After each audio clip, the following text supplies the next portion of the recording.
오늘 우리에게 주시는 하나님의 말씀은 구약성경 하박국 3장 16절부터 19절 말씀입니다.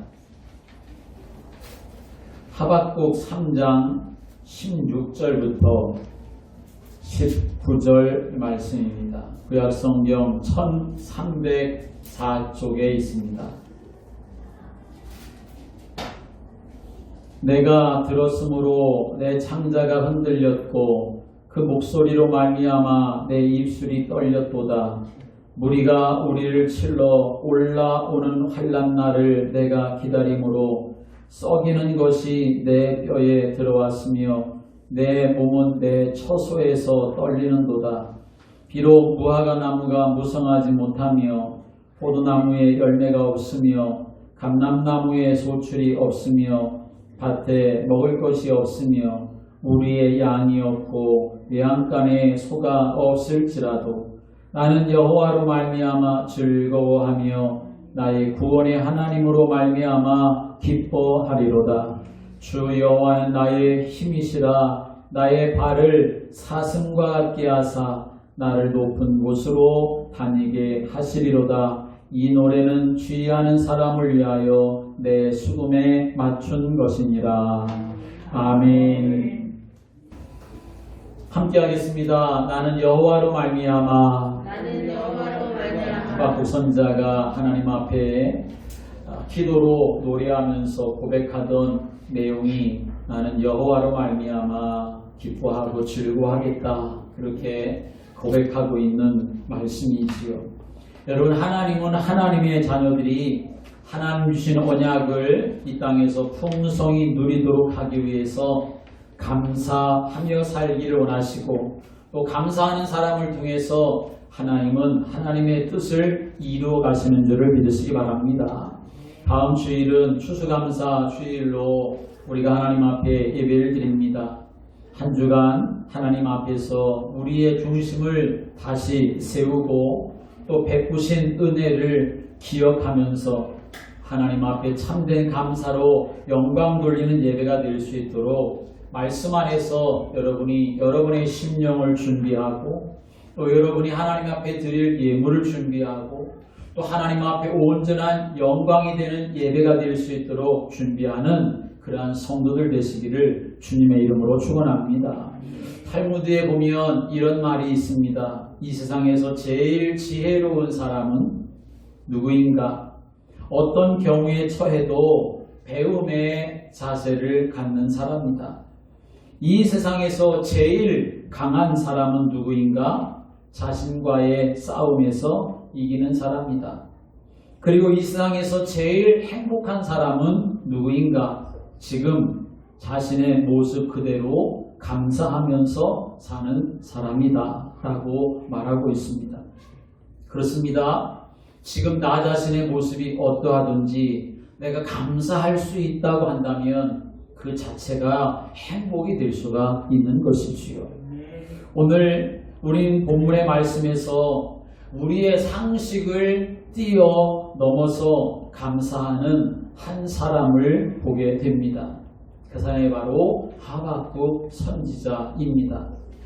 오늘 본문의 말씀을 보면 무화과 나무가 무성하지 못하고 포도나무에 열매가 없고 또 감람나무에 소출이 없고 밭에 식물이 없고 우리의 양이 없고 외양간에 소가 없는데도 불구하고 나는 즐거워하겠다, 나는 기뻐하겠다, 그렇게 고백하고 있는 것을 볼 수 있지요. 어떻게 이 하박국 선지자는 그럴 수가 있었을까요? 아마 그는 당시의 사람들이 알지 못하고 있었던 중요한 믿음의 비밀, 또 감사의 비밀을 가지고 있었던 것 같습니다. 오늘 우리가 배워야 할 것이 바로 이것입니다. 오늘 우리에게 하박국 선지자가 가지고 있었던 믿음의 비밀만 우리에게 있다고 한다면 우리는 어떤 환경에서든지 충분히 감사할 수 있고 넉넉히 감사할 수 있고 항상 감사할 수 있고 감사로 승리하는 사람들이 될 수 있고 감사로 하나님 앞에 영광 돌릴 수 있는 사람이 되는 줄을 믿으시기 바랍니다. 어떤 상황 속에서도 생활에 필요한 것이 모자라고 없다 할지라도 그럼에도 불구하고 감사할 수 있었던 것, 그걸 오늘 우리는 말씀을 통해서 깨달아야 되는 것이요. 오늘 우리가 하나님 앞에 예배를 드리면서 하나님이 오늘 우리에게 이것을 알게 해 주시기를 원합니다. 우리가 하나님 바라보면서 하나님을 통하여 내가 모든 상황 속에서도 하박국 선지자와 같이 감사할 수 있는 그런 믿음을 하나님 우리에게 주시기를 원하시고 우리가 그걸 붙잡고 승리하는 사람이 되기를 하나님은 원하시는 줄을 믿으시기 바랍니다. 하박국 선지서는 다른 예언서와는 다르게 하나님과의 대화로 가득 채워져 있는 것이 이 하박국서의 말씀입니다. 모두 3장으로 되어져 있는 짧은 내용이지만 1장에서는 하나님을 향한 하박국 선지자의 질문이 나옵니다. 특별히 하박국 선지자가 활동하던 시대는 주전 600년경이었는데 남쪽 유다 나라가 망하기 직전이었습니다. 그 당시에 가장 중요한 사건이 하나가 있었는데 그것은 바로 주전 609년 유다 왕 요시야 왕이 죽음을 당하는 일이었습니다. 그 당시 유다 나라의 이 요시야 왕은 참으로 훌륭한 그런 성군이었습니다. 종교개혁을 단행해서 하나님 앞에서 유다 나라가 하나님 앞에 새롭게 설 수 있도록 그렇게 모든 신앙을 다시 회복하도록 힘썼던 왕이 바로 이 요시야 왕이었습니다. 그래서 하나님 앞에 믿음으로 다시 세워지게 되니까 나라가 전체적으로 안정이 되고 하나님의 공의가 살아있는 나라, 또 하나님을 바라보면서 소망을 품는 그러한 백성들이 가득한 그런 나라로 회복되어지게 되었습니다. 그런데 요시야 왕이 죽게 되니까 다시 이 유다 나라는 급격하게 흔들리기를 시작했습니다. 신앙적으로도 부패하고 사람들이 자기들의 의만 주장하다 보니까 서로 싸우고 다투고 경제적으로 정치적으로는 강포와 무질서가 가득하게 되었습니다. 그래서 의로운 사람, 가난하고 힘없는 사람들이 고통과 아픔을 겪게 되었고 악한 사람들이, 힘 있는 사람들이 득세하게 되어지는 그런 상황이 되고 말았습니다. 그때 하박국 선지자가 너무나 마음이 답답해서 너무나 마음이 고통스러워서 하나님 앞에 질문하고 있는 내용이 하박국 1장의 말씀입니다. 하나님, 이것은 하나님 백성다운 삶이 아니지 않습니까? 악한 자들이 득세하고 힘 있는 자들이 약한 자 억압하는 세상을 보시고도 왜 하나님은 이렇게 역사하지 않으십니까? 라고 이 하박국 선지자가 너무나 답답한 마음을 가지고 하나님 앞에 외쳐 기도합니다. 그러자 하나님께서 하시는 말씀이 무슨 말씀이냐면 내가 저 갈대아 사람들을 통해서 이 타락한 유다를 멸망시키겠다라고 하나님이 말씀하시죠.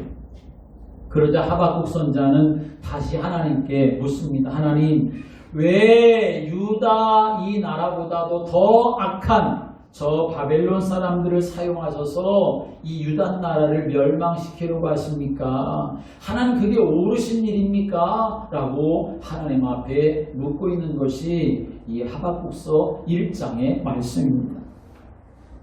이렇게 하나님 앞에 질문을 하고 질문을 던진 이 하박국 선지자는 하나님이 뭐라고 응답하실까 궁금했습니다. 그래서 하나님이 말씀하시는 대답을 기다립니다. 마치 성루에 올라가서 파수를 보는 파수꾼처럼 하나님이 무슨 말씀을 하실지를 간절히 기다렸습니다.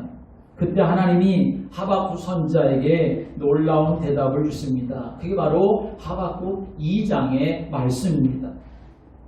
하나님이 하박국 선지자에게 주신 답변은 아주 간단한 내용인데 우리가 익히 잘 알고 있는 내용이지요.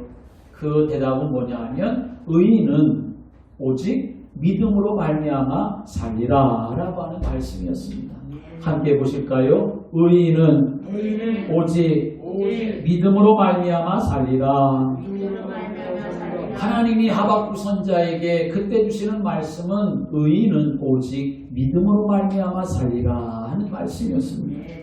그래서 하박국 선자가 이제 믿음을 가지고 하나님 앞에 기도하기를 시작하는 것이 하박국 3장의 내용입니다.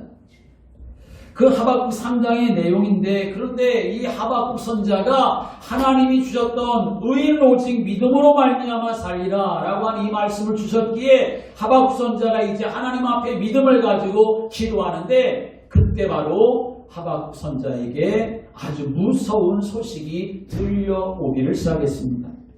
그 소식은 뭐냐면 잘 훈련된 갈대아 군인들 바벨론 나라가 이 유다 나라를 치기 위해서 오고 있다고 하는 소식이었습니다.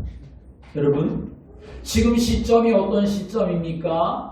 하박국 선자가 하나님 앞에 하나님 왜 이 유다 나라를 그냥 내버려 두십니까? 하나님의 통치가 회복되기를 바라고 하나님이 영광 받으시기를 바라시는데, 그런데 하나님이 주시는 말씀은 이 유다 나라를 멸망하겠다 하는 말씀이었습니다. 그래서 하나님 이게 어떻게 그러실 수가 있습니까? 그렇게 하시는 것이 옳은 일입니까? 그것도 이방 나라를 통해서 이 유다 나라를 치시겠다고 하니, 멸망시키겠다고 하시니 그게 옳으신 일입니까? 라고 하나님 앞에 물었을 때 하나님 주시는 대답은 오직 의인은 믿음으로 말미암아 사는 거야 말씀하셔서, 이 하박국 선자가 하나님 앞에 믿음으로 이제 하나님 앞에 나아가고 기도하기를 시작하는데, 그런데 하나님이 새로운 역사를 일으키시는 것처럼 보여지는 게 아니라 무서운 소식을 듣게 되었다는 것입니다. 여러분, 우리가 하나님 앞에 결단하고 또 믿음으로 나아가고 하나님만을 전심으로 바라보는 때, 그때에도 때로는 우리를 무섭게 하고 우리를 근심하게 할 수 있는 일들은 얼마든지 일어날 수가 있다는 사실을 우리는 기억해야 합니다. 그러나 두려워하지 마십시오. 하나님은 우리의 편이 되시는 줄을 믿으시기 바랍니다. 하나님은 붙잡고 계시는 줄을 믿으시기 바랍니다. 그런 상황 속에서 하나님을 향한 믿음을 갖게 된다고 하면 우리는 하박국 선자와 같은 믿음의 고백을 하며 하나님 앞에 나아갈 수가 있게 되는 것이죠. 하박국 선자가 이제 하나님 앞에 기도하기를 시작하는데 무서운 소식이 들렸습니다. 바벨론 군인들이 쳐들어온다는 것이요. 그런데 그 소식이 얼마나 무서웠으면 16절에는 이렇게 말하고 있습니다. 내가 들었으므로 내 창자가 흔들렸고 그 목소리로 말미암아 내 입술이 떨렸도다. 무리가 우리를 치러 올라오는 환난 날을 내가 기다림으로 썩이는 것이 내 뼈에 들어왔으며 내 몸은 내 처소에서 떨리는도다 라고 말하고 있습니다. 갈대아 사람들, 저 바벨론 사람들, 이 군인들은 무섭고 잔인한 그런 사람들입니다. 바벨론의 기병들이 유다를 들어닥치면 이 유다는 힘없이 무너지고 마는 그런 상태가 되고 마는 것이요. 이런 전쟁의 소식은 하박국 선자를 두렵게 했습니다. 너무 무서워서 창자가 다 녹는 것 같고 심장이 떨어져 나가는 것 같은, 뼈가 썩는 것 같은 그런 두려움이 이 하박국 선자에게 찾아왔다는 것이요. 그런데 중요한 것은 바로 이 상황 속에서도 하박국 선자가 믿음의 기도를 하나님께 드리고 있고 하나님께 나아가고 있다라고 하는 것입니다. 더 놀라운 사실은 이 기도의 내용이, 하박국 선자의 이 기도의 내용이 신세한탄하거나 원망과 저주가 담긴 기도가 절대로 아니었다는 것입니다. 그렇다고 어느 정도의 위안이나 불확실한 미래에 대한 막연한 기대를 담고 있는 내용도 또 아니었다는 것입니다.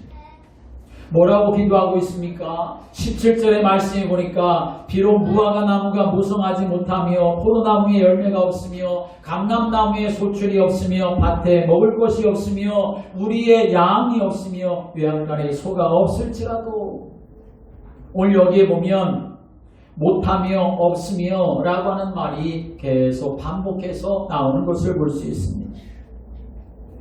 우리 인간의 삶에 절대적으로 필요한 것들이 지금 없다라고 하는 것을 하박국 선자가 말하는 거지요.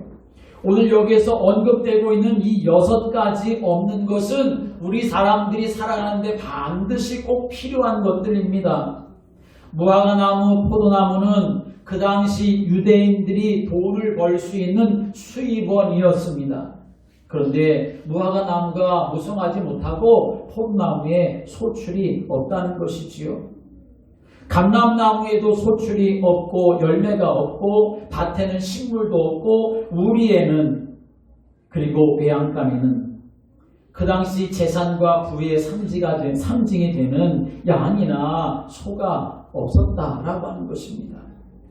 뭐 하나 건질 만한 것이 아무것도 없었다는 것이요. 여러분, 이런 상황 속에서 도대체 하나님의 백성이 하나님을 향하여 어떻게 노래를 할 수 있으며 어떻게 하나님 앞에 기도를 할 수가 있겠습니까? 그런데 우리가 오늘 이 구절의 말씀의 끝에 보면 거기에 아주 위대한 단어 하나가 나옵니다. 그것은 뭐냐 하면 바로 없을지라도라고 하는 말입니다. 함께 하겠습니다. 없을지라도 이 말을 다른 말로 표현하면 없지만 그럼에도 불구하고 라고 하는 말이지요. 없음에도 불구하고 하박국 선자는 나는 여호와로 말미암아 즐거워하며 기뻐하리로다 라고 말하고 있습니다.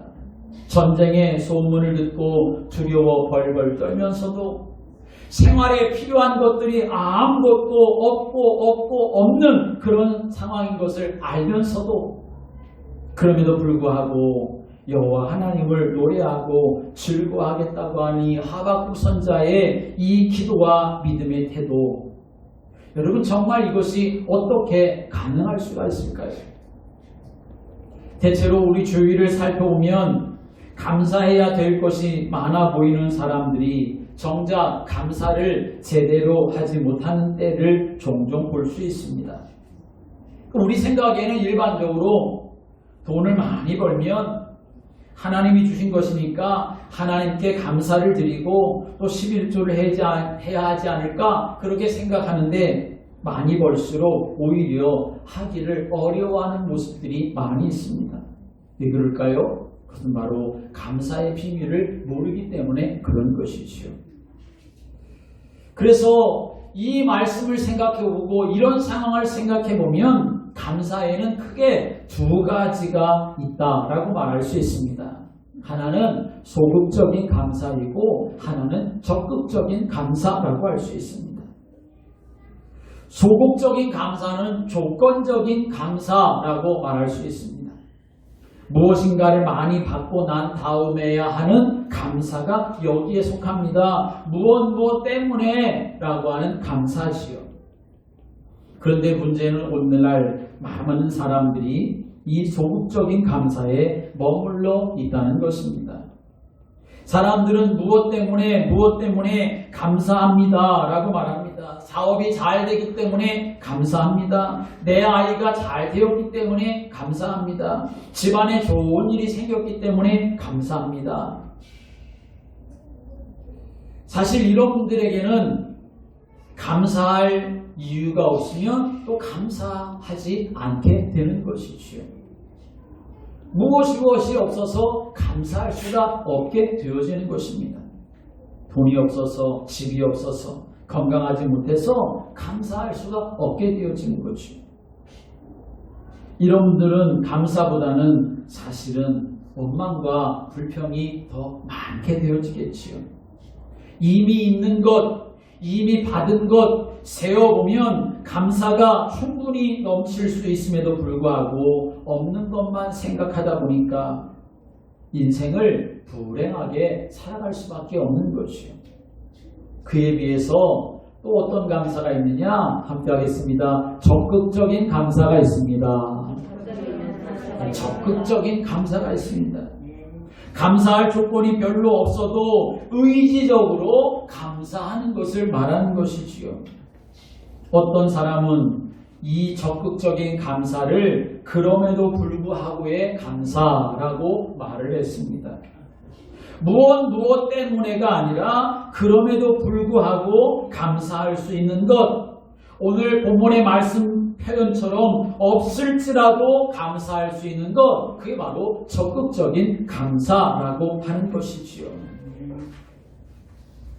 그런데 성경에 나타난 대부분의 사람들, 이 믿음의 사람들이 어떤 감사를 가지고 살아갔느냐? 조급적인 감사의 삶을 살아갔던 것이 아니라 적극적인 감사의 삶을 살아갔던 사람인 것을 우리는 알아야 합니다. 여러분, 오병이어의 기적을 여러분이 생각해 보십시오. 예수님께서 보리떡 5개와 물고기 2마리로 5,000명을 먹이시고도 12광주리가 남도록 거둔 사건이지요. 그런데 생각해 보십시오. 굶주린 5,000명의 사람들이 있는데 제자들이 가져온 것은 달랑 보리떡 5개와 물고기 2마리. 어떻게 5,000명이나 되는 거대한 무리를 이 오병 이어가지고 먹일 수가 있겠습니까? 그런데 요한복음 6장의 말씀에 보면 예수님은 그 떡과 물고기를 손에 받아 드십니다. 그리고 어떻게 하십니까? 예수님께서 그것을 가지고 하늘 아버지께 감사 기도를 드렸다라고 하는 것을 성경 우리에게 증거하고 있습니다. 성경에서 거기에 말씀하면 축사했다라고 이렇게 말씀하는데 축사했다고 하는 이 말은 원래 히라보는 유카리스티스라고 하는 말인데 감사 기도를 의미하는 말입니다. 어떻게 그 상황에서 예수님은 하늘아버지께 감사할 수 있었을까요? 사실 말도 안 되는 것이라고 할 수 있습니다. 이것 가지고 무슨 이 많은 사람들을 먹일 수 있느냐? 그렇게 핀잔할 수 있는 그런 상황이지요. 이것은 아무 소용이 없어 라고 이렇게 포기할 수 있는 그런 상황이었지요. 그런데 예수님은 적극적인 감사를 하나님 앞에 드렸던 것이요. 그것을 가지고 하나님 앞에 감사의 기도를 드리며 하나님께 나아가고 하나님의 은혜를 구했던 것이지요. 아님에도 불구하고 감사의 기도를 한 것입니다. 그런데 놀라운 일이 벌어지게 되었습니다. 감사하고 난 다음에 보리떡과 물고기를 사람들에게 나누어 주기 시작했는데 모자람이 없이 수많은 사람들이 다 먹고도 12광주리가 남는 역사가 일어나게 되었습니다. 여러분, 어떻게 이런 기적이 일어났습니까? 그것은 바로 감사의 기적이라고 할 수 있습니다. 그 상황에서 하늘아버지께 감사 기도하는 것부터 바로 그 기적은 시작되어졌다라고 하는 것입니다. 여러분, 감사의 기도는 생명 살리는 역사가 일어나는 줄을 믿으시기 바랍니다. 죽은 나사로 예수님이 살리실 때에 무덤 앞에 가서 예수님이 어떻게 하십니까? 돌을 옮겨놓으라 라고 말씀하시면서 예수님이 그 앞에서 먼저 기도하십니다. 나사로야 나오라 말씀하시기 전에 예수님 먼저 하나님 앞에 아버지께서 내 말을 들으신 것을 감사합니다. 하늘을 우러러 그렇게 기도하십니다. 감사의 기도를 드리셨습니다. 나사로가 병들어 죽게 되었다는 소식을 들었을 때 예수님이 하셨던 말씀은 무슨 말씀이냐 하면 나사로가 죽을 병이 아니다. 나사로를 통해서 하나님이 영광 받으시고 하나님의 아들 예수님이 영광 받으시게 하실 위한 병이다. 나사로는 죽은 게 아니다. 잠자고 있는 거다. 내가 가서 깨울 것이다. 또 예수님이 말씀하시기를 마르다를 만났을 때에도 이 오라비가 다시 살아날 것이다. 그렇게 분명히 말씀을 하셨습니다. 예수님은 그 확신을 가지고 있었던 것이요. 물론 나사로는 이미 죽어서 장사 지낸 지 나흘이나 된 상황이었지만 예수님은 계속 그 믿음의 확신을 가지고 있었습니다. 그리고 나사로의 무덤 앞에 가서 살아나오지 않았음에도 불구하고 이 예수님은 뭐 하십니까? 그 나사로의 문 앞에서 하나님 앞에 하나님 내 말 들으신 것을 감사합니다 하며 감사의 기도를 드리셨습니다. 그러자 예수님의 말씀과 선포 앞에 하나님은 나사로의 생명이 회복되어지는 역사를 일으켜 주신 줄을 믿으시기 바랍니다. 내가 지금 아무것이 안 된 것 같아도, 내 손에 쥐어진 것이 없는 것 같아도, 내 심장과 찬자가 떨리고 내 뼈가 썩는 것 같은 그런 고통 속에 있을지라도, 그러나 우리가 하박국 선지자와 같은 기도, 예수님과 같은 그런 감사의 기도가 우리 안에 회복되어질 수만 있다고 한다면, 하나님은 그 안에서 놀라운 역사를 일으키시고 하나님의 살아계신 증거를 체험하도록 축복하시는 줄을 믿으시기 바랍니다. 어떻게 하박국 선지자는 소극적인 감사가 아니라 적극적인 감사, 그 믿음의 비밀을 가질 수가 있었을까요?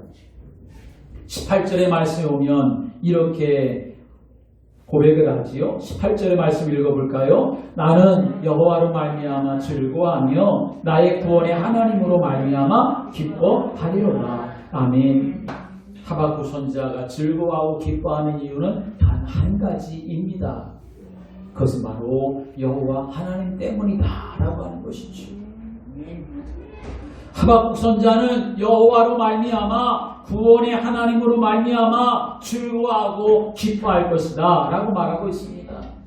하나님을 만나고 나니까, 하나님이 말씀해 주시니까, 하나님이 함께 하시니까 더 이상 삶의 상황은 문제가 되지 않는다 라고 하는 믿음의 확신이 하박국 선지자에게 있었던 것입니다. 여러분, 우리 하나님이 어떤 분이십니까? 우리가 읽지 않았지만 오늘 3절부터 15절까지의 말씀에 오면 과거 이스라엘 자손들에게 행하셨던 하나님의 놀라운 구원의 역사가 나오고 있습니다. 도저히 구원받을 수 없는 상황에서 하나님이 기적적으로 그들을 애굽에서 건져내셨습니다. 광야에서는 이스라엘 자손들이 스스로 살아갈 수가 없었을 때에 그들에게 하나님이 불기둥과 구름기둥으로 인도하시고 만나를 내려주시고 메추라기를 먹여주시고 도저히 정복할 수가 없었을 것 같이 보이는 그 가나안도 하나님의 능력으로 정복할 수가 있었습니다. 그것만이 아닙니다. 이스라엘 자손들이 방황했을 때에도 하나님은 그들을 끝까지 포기하지 아니하시는 신실하신 하나님이 되셨음을 증거하고 있습니다. 그 하나님이 이스라엘에게만 그렇게 하셨습니까? 아닙니다. 지금도 우리 하나님은 저와 여러분들을 사랑해 주시는 줄을 믿으시기 바랍니다. 당신의 아들 예수 그리스도를 보내서 저와 여러분을 죄와 죽음에서 건져주셨습니다. 그것만이 아니라 우리를 고아처럼 그냥 내버려 두시는 것이 아니라 보혜사 성령으로 지금 우리와 함께 하시는 줄을 믿으시기 바랍니다. 우리가 실수하여 넘어지고 때로는 영혼의 캄캄한 밤을 지내기도 하지만, 그러나 우리 하나님은 단 한 번도 우리를 잊으시거나 우리를 버리시거나 우리를 소홀히 하지 않으셨습니다. 단지 그렇게 보여질 뿐인 것이지, 그러나 그 어둠의 터널을 지나고 나면 모든 것이 하나님의 은혜였음을 우리는 고백할 수가 있지 않습니까? 선하신 목자로 우리를 인도해 두고 계시는 줄을 믿으시기 바랍니다. 때로는 선한 농부가 되셔서 우리를 길러주시는 분이 하나님이십니다. 때로는 강한 용사가 되셔서 우리를 보호해 주시는 분이 하나님이십니다. 그렇습니다. 하나님이 계시면 됩니다. 하나님이 이스라엘 자손들의 힘이 되었습니다. 어떤 절망적인 상황 속에서도 하나님이 계시면 다 해결되었습니다. 하박국 선지자가 바로 그것을 알고 그것을 믿었던 것입니다. 그래서 나는 여호와로 인하여서 즐거워하고 기뻐하겠다라고 고백을 하는 거죠.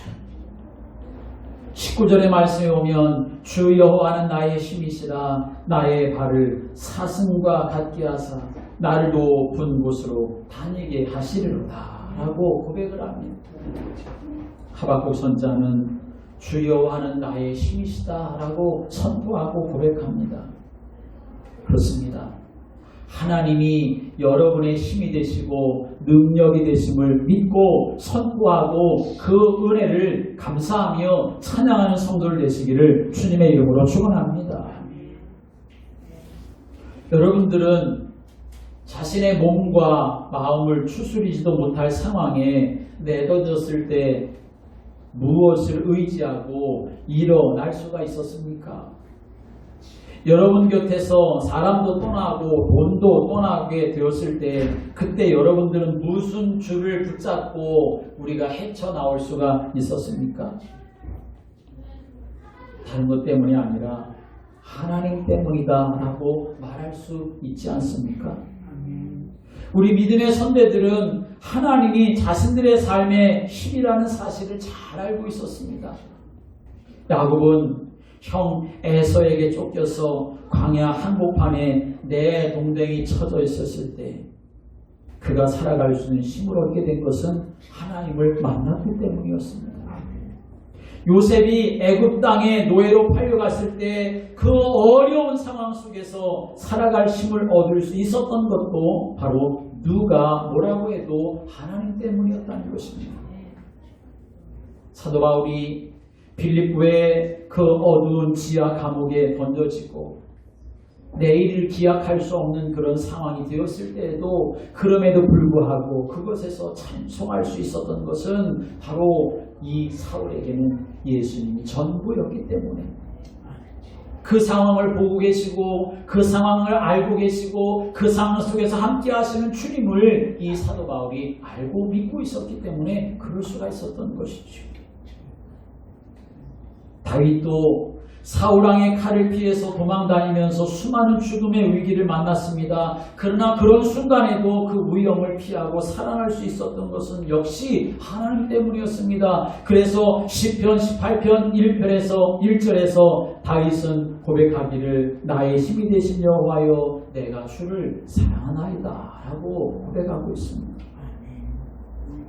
그러므로 여러분 우리의 삶에 하나님이 나와 함께 계시다라고 하는 것은 바로 사는 길이 되는 줄을 믿으시기 바랍니다. 다른 거 다 있어도 그러나 하나님이 없다는 것은 사실은 죽는 길이 되어지고 마는 것입니다.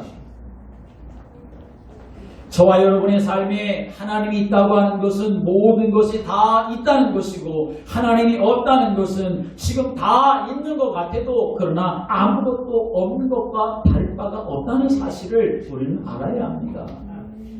왜 그렇습니까? 하나님이 저와 여러분의 전부가 되기 때문에 그런 것입니다. 하박국 선지자가 기도하고 하박국 선지자가 노래하고 있는 것이 바로 여기에 있는 것입니다. 전쟁의 무서운 소리가 들려오고 생활에 필요한 모든 것은 다 없는 절망적인 상황이지만 그럼에도 불구하고 그가 기뻐하고 즐거워하겠다라고 기도하며 노래하고 있었던 것은 다른 것 때문이 아니라 하나님 때문이었다는 것입니다. 여러분 여호와 하나님 그분만 있으면 되는 줄을 믿으시기 바랍니다. 그분이 저와 여러분의 힘이시고 저와 여러분의 삶에 의미가 된다는 분명한 확신이 우리에게 있을 때 우리는 어떤 상황 속에서도 노래할 수 있고 어떤 상황 속에서도 기도할 수 있고 어떤 상황 속에서도 하나님 앞에 믿음을 고백하는 사람으로 세워지도록 하나님이 축복하시는 줄을 믿으시기 바랍니다. 인생의 정말 힘은 다른 것 없습니다. 우리를 지으신 전능하신 하나님만이 우리의 힘과 능력이 되시는 것입니다. 십자가에 드러난 하나님의 사랑이 힘이고 지금 살아계셔서 성령으로 우리와 함께 하시는 예수 그리스도가 저와 여러분의 능력이 되는 사실을 믿으시길 바랍니다. 우리가 하나님 앞에 이 믿음을 가지고 한 주일 동안 하나님 앞에 감사의 기도를 들며 여러분의 삶을 하나님 앞에 드리는 은혜가 있게 되기를 주님의 이름으로 축원합니다. 내게 주신 것이 아무것도 없는 것처럼 보여도 그러나 내가 다른 것을 하나님 앞에 요구하지 아니하고 하나님이 내게 구원의 은혜 베풀어 주신 것만으로도 감사할 수 있는 믿음의 성도가 되어질 때에 하나님 우리의 영혼에 새로운 힘을 주시고 우리 영혼의 기쁨과 감사가 넘치도록 축복하시게 되는 줄을 믿으시기 바랍니다. 이 추수감사절기에 우리가 하나님 앞에 이 하박국 선지자와 같은 그런 믿음의 고백을 갖는 자가 되어서 어떤 상황 속에서도 능히 견딜 수 있고 이길 수 있고 하늘의 소망을 붙잡고 살아가는 복된 성도들 되시기를 주님의 이름으로 축원합니다. 기도드리겠습니다. 하나님 한 분이면 충분한, 예수 그리스도 한 분이면 충분한 믿음을 우리에게 더하여 주시옵소서. 세상의 것이 우리의 힘과 능력이 되는 것이 아니라 복음이 우리의 능력이 되는 줄을 믿습니다.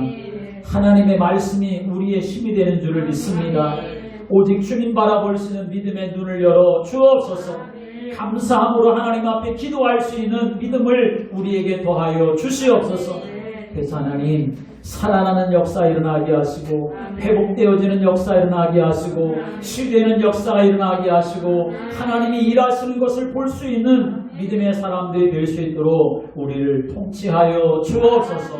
이제는 우리 주님 예수 그리스도의 은혜와 하나님 아버지의 지극하신 사랑하심과 성령님의 내주인도 역사하시고 교통하시며 충만하심이 이 땅의 것이 아닌 여호와 하나님으로 인하여 기뻐하고 즐거워하며 감사하는 하박국 선자의 믿음의 비밀을 가지고 삶의 현장에서 주와 동행하며 그 은혜의 복을 누려갈 사랑하는 모든 성도들 머리 위에, 저들의 가정과 산업과 후대 위에 주님이 피로 값주시고 세우신 몸된 교회와 그 나라의 민족과 온 열방 위에 마음에 품고 기도하는 태신자들과 지역 전도 현장 위에 이제로부터 영원토록 함께 있을지어다. 아멘.